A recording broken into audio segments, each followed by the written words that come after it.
사람들의 생활 모습 알아보기. 교과서 102쪽과 103쪽을 살펴볼게요. 교통수단의 발달로 달라진 사람들의 생활 모습을 알아볼게요. 지난 주말에 도윤이네 가족은 부산광역시에 계시는 할머니 댁에 다녀왔습니다. 일기를 읽고 도윤이가 궁금했던 점이 무엇인지 이야기해 봅시다. 할머니 생신. 오늘은 부산에 계시는 할머니의 생신잔치가 있는 날이다. 그래서 우리 가족은 서울역에서 아침 9시에 출발하는 고속열차를 타고 부산으로 갔다. 12시에 친척들이 모두 모여 할머니 생신을 축하해드리고 점심을 먹었다. 할머니께서는 나에게 할머니가 어렸을 때는 서울에서 부산까지 오는데 하루가 걸렸는데 요즘은 빨리 오는구나 라고 말씀하셨다. 나는 할머니의 말씀이 잘 이해되지 않았다. 그때 옆에 계신 어머니께서 옛날에는 고속열차도 없고 도로도 좋지 않아서 먼 곳으로 이동하려면 시간이 오래 걸렸단다. 그래서 하루 전에 출발하기도 했었지라고 말씀하셨다. 고속열차를 타고 집으로 돌아오는 길에 교통수단이 발달하면서 사람들의 생활 모습이 어떻게 달라졌는지 궁금해졌다. 도윤이네 가족은 왜 고속열차를 이용했을까요?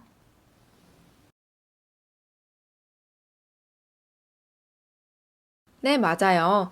빠르기도 하고 편하게 이동할 수 있기 때문이죠. 그럼 도윤이네 할머니 말씀을 생각했을 때 과거의 모습은 어땠을까요?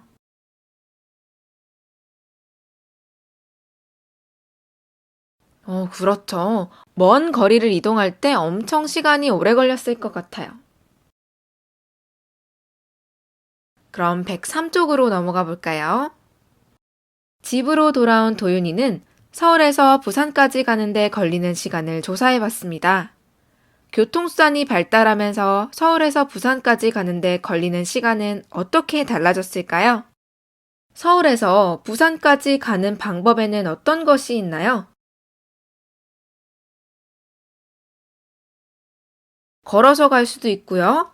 버스, 기차, 비행기 등을 타고 갈 수도 있었어요. 그럼 서울에서 부산까지 교통수단별로 얼마나 걸리는지 그 시간을 알아보겠습니다. 부산까지 걸어가면 30일 정도 걸리지. 만약 서울에서 부산까지 걸어간다면 어떨까요? 시간도 엄청 많이 들 거고 몸도 힘들겠죠. 그리고 길을 잃을 수도 있고 다칠 수도 있어요. 그럼 증기기관차를 탄다면?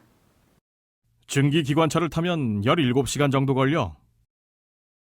걸어가는 것보단 빠르긴 하지만 그래도 17시간이라는 엄청난 시간이 걸립니다. 고속버스를 탄다면 어떨까요? 고속버스를 타고 4시간 30분이면 갈 수 있어. 4시간 30분이 빠르다고 생각할 수도 있지만 차가 막히기라도 한다면 훨씬 더 오래 걸릴 수도 있어요. 고속열차를 이용하면 2시간 40분 정도 걸려. 비행기로 1시간이면 부산에 갈 수 있어. 그럼 비행기를 탄다면 어떨까요? 비행기는 1시간이면 바로 서울에서 부산까지 갈 수 있어요. 하지만 그만큼 연료를 많이 필요로 하기 때문에 돈이 굉장히 비싸답니다. 다음으로 교과서 104쪽과 105쪽을 살펴보겠습니다. 교통수단의 발달로 사람들의 생활 모습은 어떻게 달라졌을까요? 사람들이 교통수단을 이용하는 모습을 살펴보고 교통수단이 발달하면서 사람들의 생활 모습이 어떻게 달라졌는지 친구들과 이야기해 봅시다.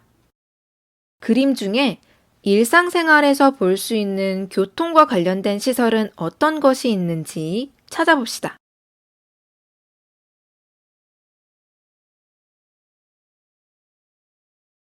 다 찾았나요? 확인해 볼게요. 어떤 것이 있었나요? 신호등, 횡단보도, 택시 정류장 모두 교통과 관련된 시설이에요. 그럼 자동차를 타고 다니면서 이용하는 시설에는 어떤 것이 있을까요? 교과서에서 찾아봅시다.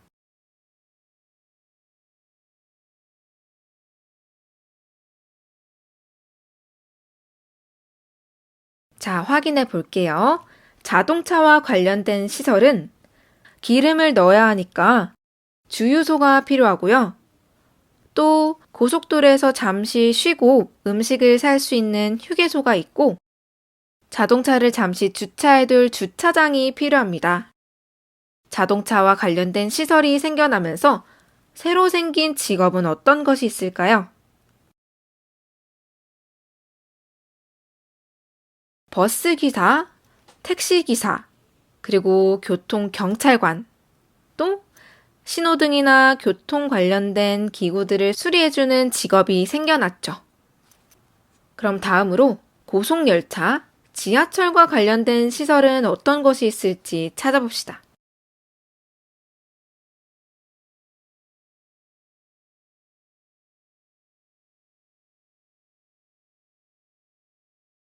자, 확인해 볼까요? 기차와 관련된 시설은 기차역, 철길, 그리고 역에 사람들이 많으니 주변 상점들도 생기겠죠. 그럼 이러한 시설들이 생기면서 또 새롭게 생겨난 직업에는 어떤 것이 있을까요?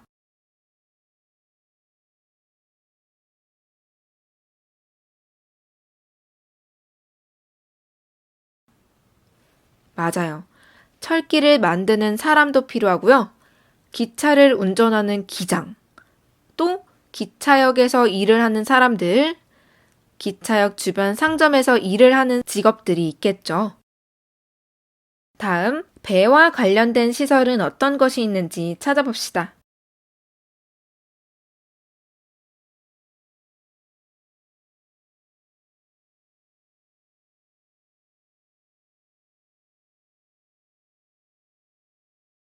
배와 관련된 시설에는 어떤 것이 있었나요? 맞아요. 큰 짐을 넣을 수 있는 쇠로 된 상자를 컨테이너라고 하는데요. 이러한 컨테이너를 실은 배들이 있는 컨테이너 부두도 생기고요. 여객선 터미널도 생깁니다. 그럼 배와 관련된 직업에는 어떤 것이 있을까요?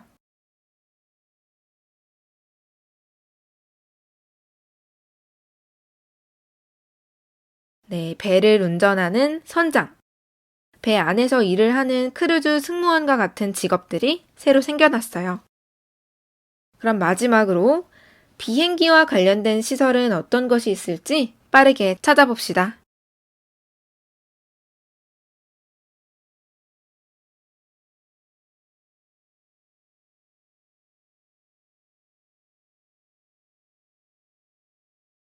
비행기와 관련된 시설에는 공항, 비행기로 짐을 옮기는 교통수단, 그리고 상점이 생기겠죠. 그럼 비행기와 관련된 직업은 비행기를 운전하는 기장, 승무원, 공항에서 일을 하는 직업들이 생겨났습니다. 이렇게 오늘날에는 교통수단이 발달하면서 교통도 굉장히 발전했어요.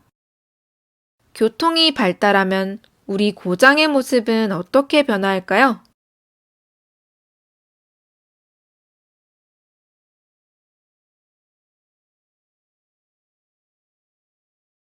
교통이 발달하면 도로들이 많이 생기겠죠. 그래서 다른 지역으로 갈 수 있는 길이 많아져요. 가게, 터미널 등 다양한 시설들이 생겨요.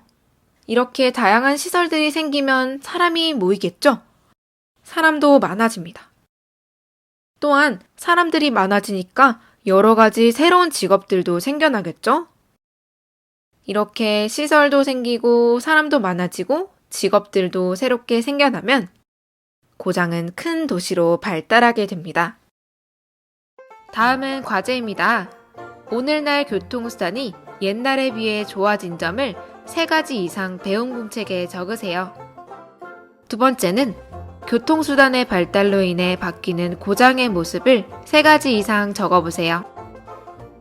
이 2가지 문제는 오늘 수업을 열심히 들었다면 정말 쉽게 적을 수 있는 과제입니다.